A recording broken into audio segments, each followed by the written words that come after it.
Howdy, everybody. Hey, excited today to go in full pads. That's what you've been working for since the spring.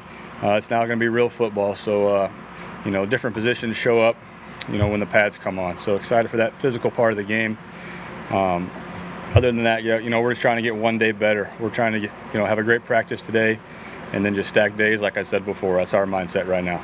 With that, I'll take any questions. Do you have to tell players anything specific about pads when they come on? I know that the Giants had a big scuffle today. There was a player who got hurt in Carolina. Is that something that you have to emphasize every year? Like, you want to be competitive, but don't kill each other? Yeah, that's a really good point. And Coach Zimmer does a great job of that. It gets us together as a team, and there's different tempos we do in each practice, and he addresses that in team meetings, yes. So Clint, Rick was telling us right after Zimmer talked yesterday about the rules clarification and that there wouldn't be pads yesterday and today the first day. Did the players all dress out in pads and then have to take them off, or what exactly happened yesterday from that? I wasn't down there for that, probably, but the great ones adjust, and our guys did a good job. Hey Clint, you were praising Jake Browning this spring. What have you seen from him taking the reins here? Yeah, not surprised with him being prepared and having a good day. He's been putting the work in for 2 years, and he got a chance to prove it to his teammates. And he hasn't arrived, and he knows that. We need to keep challenging him to get better. I think Zimmer was praising his intellect like a young quarterback. Where does that show up for you? Yeah, he's poised. He's poised and he's confident, and he knew his job and he went out and executed it. The main thing as a quarterback is he's got to, be the point guard and distribute to others, and not be selfish, get the ball out. And I thought he did a really good job of, playing with a quick time clock in his head the other night. You talked yesterday just about, he knew what the knocks were coming out of the draft. His arm strength was one thing he brought up, and he said he's worked on that a lot the last few years. Where have you seen him specifically focus on that? What's been the emphasis there? I would say that Jake seeks out coaching more than any QB I've been around. He's always asking for the little details. And arm strength comes to mind, but I would say, release. He's really worked on a quicker release since I've been here the last 2 years. I think that's made him a better player. That comes up a lot from quarterbacks. How important is a quick release? Yeah, we always say the faster you can go ear peck or a peck to earlobe, the ball gets out that much faster. So Jake's really made a conscious effort to go here to here, in a blink of an eye. When it comes to Irv, how is he a leader considering he's only 22? I think he's still the youngest guy in that room. Yeah, I know we asked the guys to lead with production. That's how you're going to be a leader on the team. Guys, and not care what you say, okay, they care how you act and what you produce on the field, and Irv's produced since he's been here.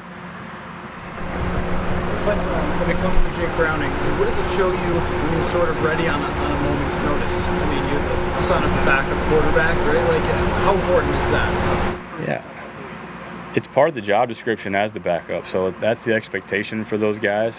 And I think more than anything, it just proved to his teammates that, hey, while you guys were out there playing, I was working extra. While you guys are on Sunday, I was getting in my mental reps. I haven't been just wasting my time out here. I've been working at something, in the shadows. Clint, talk about adjusting, not being able to really do first team reps really with the guy that you want on the field. How does that set you back when it comes to pad starting and wanting to progress? Does it set back the offense as a whole? Yeah, that's a really good point. Honestly, it hasn't, because Jake did a good job of leading the group. We have not changed anything with our installation. We've been able to just keep going business as usual, just with the new quarterback. So it's been a testament to him, but also a testament to the other players around him. They made plays the other night in that scrimmage and uplifted him. So it's a team sport, and his teammates picked him up as well. You have such a veteran group on offense, though, and maintaining that consistency so you don't fall behind and just resting on, well, we have a veteran group, we'll eventually get back when Kirk gets back. How important was that in bringing in other quarterbacks and kind of the plan you guys had for this in-between, in limbo time before the other guys can come back? Yeah, as far as, taking some reps off Jake, is that what? That and just maintaining that consistency on offense where it's not like, oh, well, Kirk's not going to be here for a couple days, and then having everybody kind of fall behind because of that. Yeah, that was really important. You don't want to set back the other guys.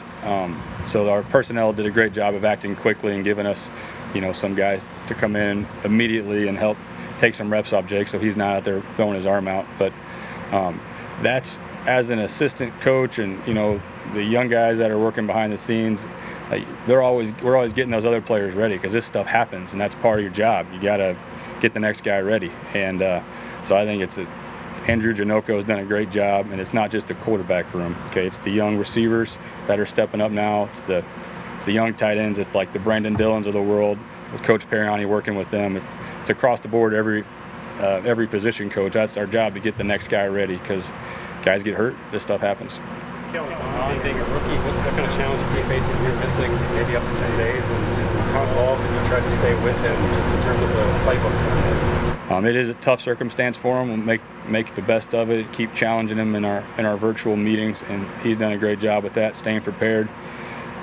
Mainly, just want to make sure he's okay. He's got COVID. He's sick, so he's got to get him healthy first. But when he gets back, we'll get him back physically. In the meantime, we can really we can stress him mentally and make it hard for him, so that it's just all physical when he gets back.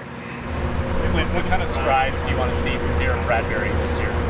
Yeah. Well, I already have seen massive strides in his command. I mean, he has complete command of the run and pass protections. He's done a great job, great asset to our offense. And then, just on the field, I think Garrett's made some big strides in his initial quickness, and working with Coach Rauscher on just maybe some different calls at the line of scrimmage. But Garrett's he's done a great job thus far in the spring, and now this is when the linemen really separate themselves with pads on, right? Because that's how they live.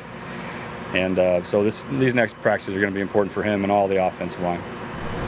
Coach, how big is a fullback in your offense, and how valuable is it having CJ back there?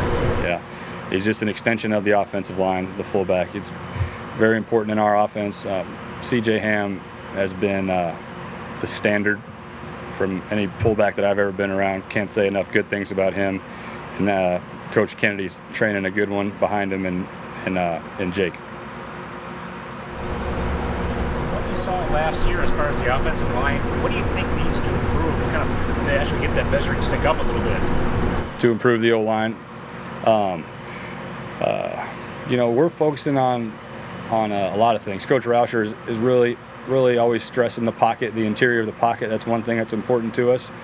But overall, we got some guys moving around some different spots. Ole's playing some guard. We got some new guys, some new draft picks. So I think those guys got to get on the same page together and norm together in training camp, and we're working on that. Hopefully get CD here back shortly and get him in that mix as well. How long do you think that'll take, just kind of that ramp-up period, since he hasn't really done a lot since spring with Arizona? Yeah, I know he's working with Eric, and when Eric says he's ready, then we'll get him back, and we'll slowly work him in there, so we won't throw it all at him in one day. We'll get him going, and looking forward to having him back, hopefully soon. Klint, where have you seen KJ Osborne grow the most from year 1 to year 2? KJ growing? Well, that's a good question. He's grown a lot mentally. He's not thinking anymore. He's just going to play in the game, and you see him in his Buffalo jersey now. He's reacting, playing the game, playing football. Last year, learning a new way of calling offensive plays. I think he's just got that all down. Is allowing him to showcase his talent better.